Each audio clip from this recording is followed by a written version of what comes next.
Hey, everybody. Welcome back again to a little Austin Sports Weekend. We're back in studio. Yay, we're back in studio with the man Austin here himself. We're going to talk a little college There was some stinkers this football. week. There's There been was some some good. shockers. There were some really good performances and really bad There's ones. been some shockers. Before we get started, thanks again to SevereTV.com for setting us up here in studio. Thanks again for Autographs Plus for sponsoring us. We got the Super Bowl teams here, the Kansas City Chiefs, little Patrick Mahomes, little Debo Samuel over there on the San Francisco helmet. But let's jump into college football. First of all, I want to cover Tennessee, talk about a little Tennessee football. We are the hottest right now to start out a year, probably since 1999, since after we won the Natty out there. Tennessee just beat. We only had two ranked matchups for the weekend. We had Texas, Michigan, which was a fantastic game, and then Tennessee just trounced. They just absolutely ran NC State over, Uh, especially in the second half. no, I was really sort of comfortable with Tennessee. I had it on my notes as a 17 to 18 point game, but I was more like a 38 to 20 or 38 to 21 type game. I didn't think. You didn't think NC State couldn't produce anything offensively? No, let me just run over some of the highlights here. On NC State's opening drive, they gained 29 yards. After that, they gained 114 for the rest of the game. That's something, all right. In the second half, the Wolfpack gained a total of 27 yards of offense in two quarters. That's sort of good. So Tennessee 51 to 10 win against NC State marked the Vols' highest margin of victory against a ranked opponent away from home since 1980. So I wasn't born yet. that was their best road win in 44 years against a ranked team. Tennessee's defense, and we actually called this preseason. We actually said Tennessee's defense was going to be the best in the SEC. Against the run. Against the specifically. run, probably the best total, but definitely against the run. Our defense is probably better than what I thought it was going to be, and I thought our deep. We went to one of the preseason scrimmages, and honestly, Tennessee's defense was the best unit on the field. Tennessee's defense was really better than our offense during that scrimmage, I thought. And here's what they did in that game. The defense only gave up 3 points. The pick six was 7. So the defense gave up 3 points. They gave up 39 rush yards for the entire game. That's very impressive, but do you know the one thing that people don't really think about? What's that? It was only 10-3 at one point, but there was one play that really kick-started it, and I've talked to you about this. Mm-hmm. That pick six The pick six, Brooks, from Brooks. who is a walk-on. He's not even a scholarship player. He's a walk-on. I'm sure he's getting paid by somebody now, but he was a walk-on. We only gave up 1.4 yards per rush, average. This is the first time in the history of Tennessee football that we've scored 50-plus points in our first two games. Isn't that something? How about That's that? some food for thought The first time in the history of the program. of the program that we scored 50 points in the first two games. Dylan Sampson, which I've been really super high on Dylan Sampson last year. This year, I told you he's the second coming of Alvin Kamara. He's that good, I think. He's right now he's averaging 8 yards per carry and 11 yards per reception this year. That's a pretty solid statistic there. Through two games, Dylan Sampson has 322 total yards of offense and 5 TDs. All right, that's pretty solid. That's pretty solid. Dylan Sampson is a man. Tennessee defense had 13 tackles for loss. So they tackled him behind the line of scrimmage 13 times. NC State couldn't really get anything going. Outside of the first drive, they did barely a thing offensively. It was rather it's kind of amazing for me to see how NC State struggled to function on offense against that Tennessee defensive line. Yeah. And this is an NC State team that came in with some fanfare of their own. Yeah. This is Tennessee's defense in the last 3 games, counting the bowl game. This has been Nico's 3 starts. So through the last 12 quarters, they have not given up a touchdown. The team, at least defensively. yeah, defensively, the defense has not allowed a touchdown. The teams are averaging 2.28 yards per rush in 3 games. They're averaging 3.2 yards per play period. They're only averaging 181 yards per game.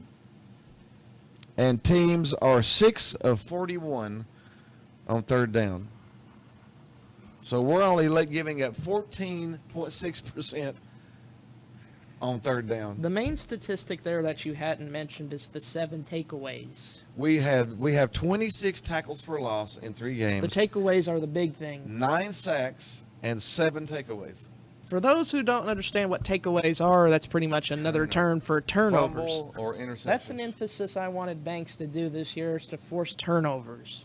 And he has done it. I am so high right now on Tennessee football. It's incredible. We did what we did, and our offense didn't look crisp. Yeah, some people really look at the score and said, man, Tennessee just rolled up. They had a bit of a struggle start. Our offensive line gave up some pressure. Nico threw 2 picks. One of them wasn't his fault. One of them he threw into a really tight window. The other one wasn't his fault. His arm, he got hit.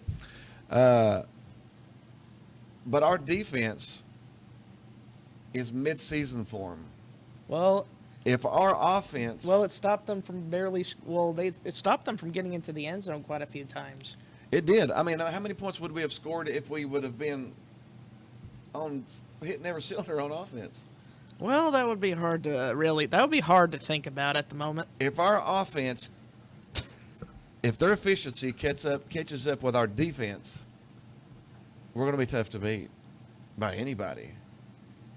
I went into the year looking at 9-3, maybe 8-4 if we tripped up over NC State. Right now, I don't think we tripped up against NC State. no, right now, I'm really comfortable with 10-2, with the possibility of 11-1, and a chance to go undefeated. Well, I'm not gonna pump the brakes on the No. undefeated. I'm comfortable with 10-2. That's where I'm comfortable at right now. I'm pretty sure we should land 10-2, but there is a chance. I think there's a really good chance for 11-1, and there's a 10% chance we could, but it's crazy. In the Heupel record, in the Heupel era, we only gave up 143 yards of total offense. So our defense is getting better every week. I like us to start a little quicker this time around against a bigger opponent. I'll tell you, our offense didn't click the game. Even all the way to the end, they never really clicked. They were good. I mean, they were 50 points good. Well, 43. I mean, we got that pick 6, but still, they were 40-something points good, and they didn't look crisp, So, yeah, that was a great performance, but definitely some things we need to touch up on, like the turnovers in the passing game. which is perfect. As long as you've got something to work on, you're coachable. And the interceptions are coachable for a freshman quarterback who is highly touted. I was talking to my buddy Eric Ainge today. Shout out to Angie Bear, baby. He told me today that Nico is so good. He has such a good arm. He's so accurate, and he's so confident in himself. He's sort of like an Aaron Rodgers. He's going to throw into some windows maybe he shouldn't, because he really thinks he can fit that ball in there. So he may have a pick every now and then because he's thrown into a window he thinks he can hit.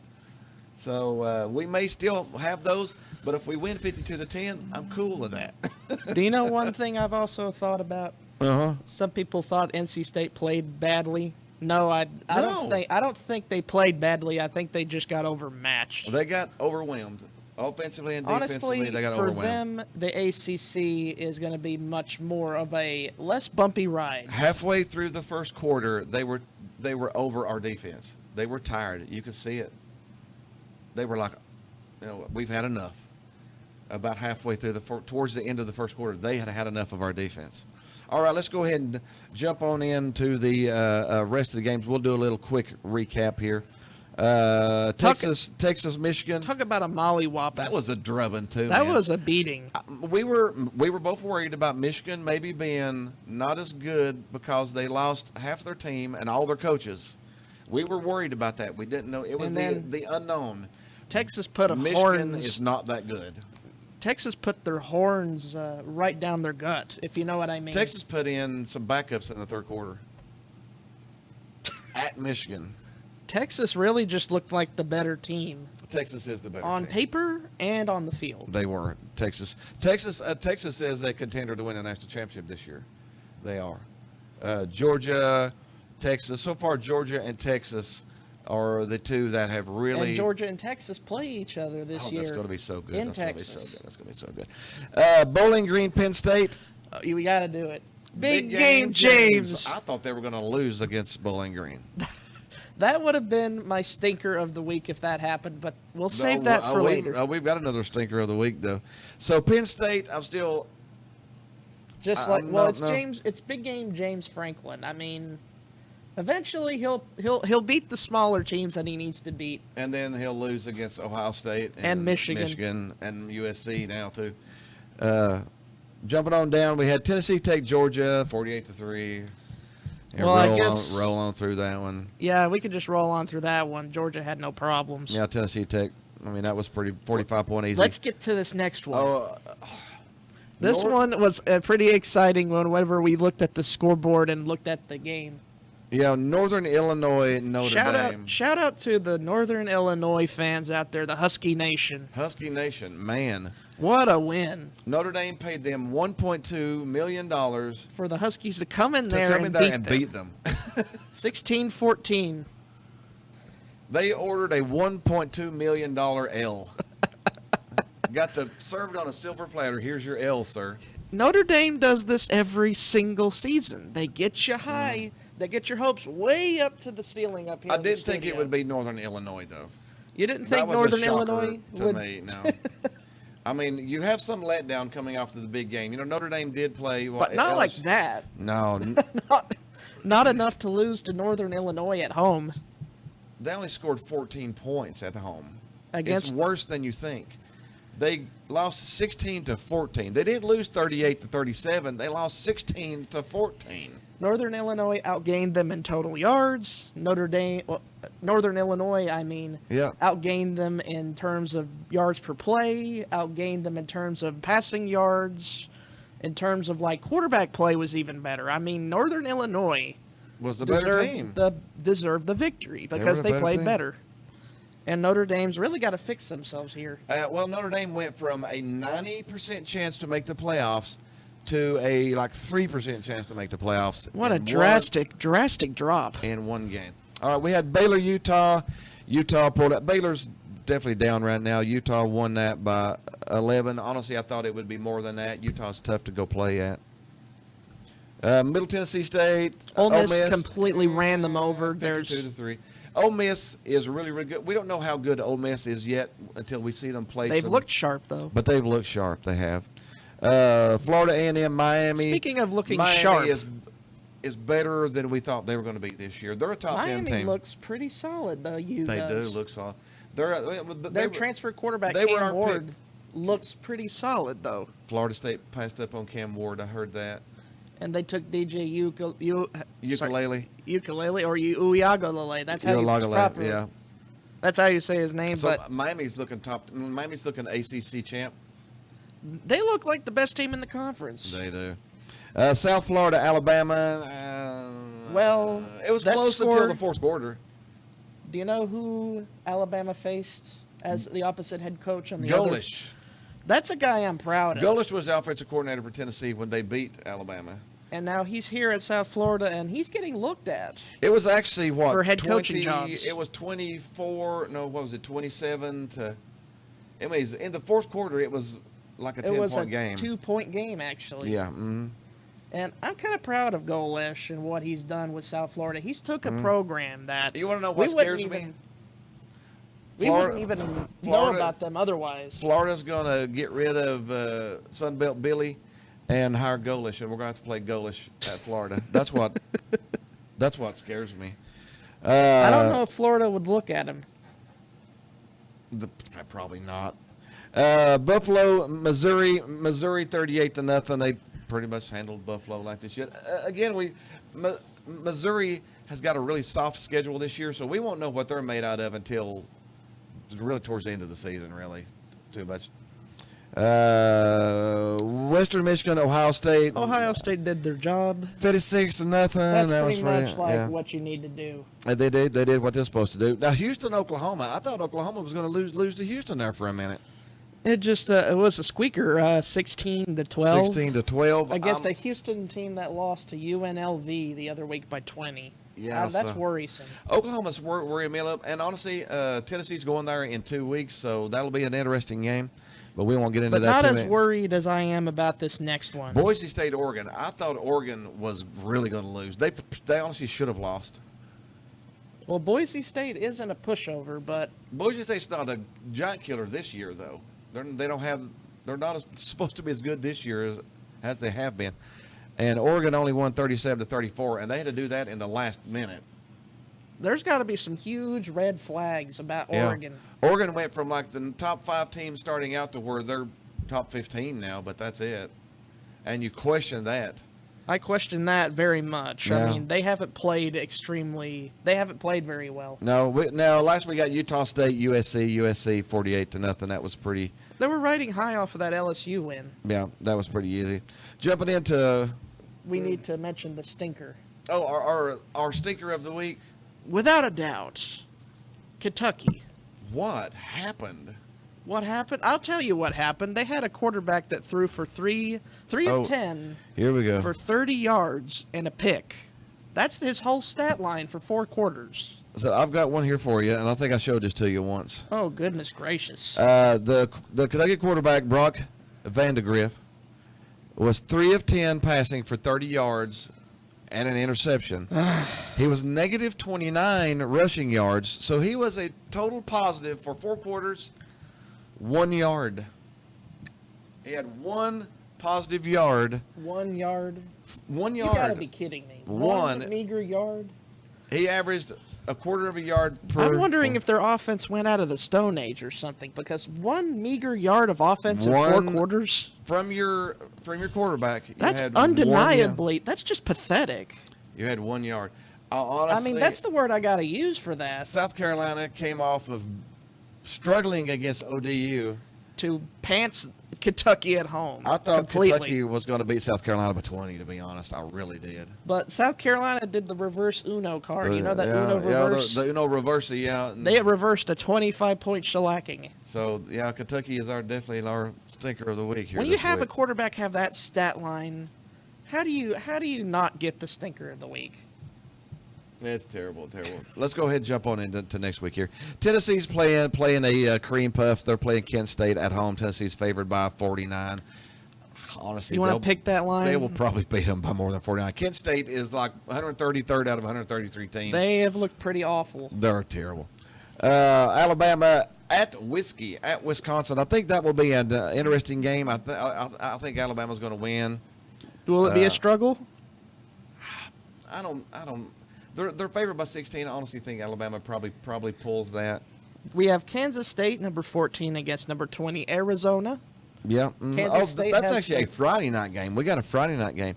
K-State, Arizona. I'm going to pick the Wildcats. Which Wildcats? I'm Arizona. I'm feeling the upset on that one also. A little plus 7.5 on that one I think is pretty good. We got Okie State, Tulsa. Oklahoma State coming off that wild 2 overtime victory against Arkansas. Yeah. They'll take care of Tulsa. I think they'll take care of Tulsa pretty easy, yeah. A ranked matchup, Boston College, Missouri. Talk about this for a coaching matchup. Missouri. Head coaching matchup. Eli Drinkwitz versus Bill O'Brien. How about that? Bill O'Brien he almost single-handedly destroyed the Houston Texans, and now he's Boston College's head coach. And Derpowitz for Missouri. You're still using that? You're still. Missouri's head coach is the most annoying head coach in. So you're saying he's the head coaching equivalent of a mosquito? He is. He's really annoying. He's annoying. But Missouri is good because they brought in an offensive coordinator and they took the play calling out of his hands. That's why Missouri's good. Well, don't tell that to the Missouri fan base. Hey, Probably. Missouri's still ranked top 10. They got a powerhouse offense, but the reason they got a powerful offense is because their offensive coordinator, not because of Drinkowitz. But they should beat Boston College. I'm not putting any faith in Bill O'Brien. I definitely haven't. But he beat Florida State at Florida State. Everybody has beat Florida State this year. We got Oregon. We got Oregon State. Oregon should win, but I think by 1 point with how it's gone. The line's 16. I'm going to probably take Oregon State. Oregon State's at home. And Oregon has not really looked. If Oregon State beat them, it wouldn't shock me. No. I mean, would it shock you? No, especially since this is a rival game. Ball State, Miami by 50. Miami's going to win by 100 points. Yeah. Tulane, Oklahoma. Oklahoma should win that game. It's a 13.5 point. I'll probably take Oklahoma. Utah State. Utah will handle that one pretty easily. Very, very easily. Ole Miss, Wake Forest. Wake Forest is not great this year. Ole will not miss here. No, they'll. If you know what I mean. Yeah, that's probably. I would say that's a 25-point game. probably going to spearhead Wake Forest. UTSA, University of Texas San Antonio at Texas. That's a bludgeoning. That will be a 40-point game. They're going to get hooked, if you know what I mean. Now, the starters will be out. We'll get to see some more of Manning in the fourth quarter, I believe. Oh, yeah. They'll have the That'd starters be pretty out. exciting to see a future Manning. We've had our fair share of Mannings over here. Yeah. And then our last one of the week, we got Georgia at Kentucky. I'm going to take Georgia. Whatever Georgia's got there, I'm taking. Georgia minus 24. We'll take it. Kirby Smart's defense against 3 of 10 for 30 yards and an interception. What do you think is going to happen? What do you think is That's over. That's over. Well, that is our college football for the week. We hope you had we hope you had a little fun with us. Be sure and check out our other videos. Hit a little note, hit a little something. Tell us what you think. Otherwise, we'll see you See you next week. next week.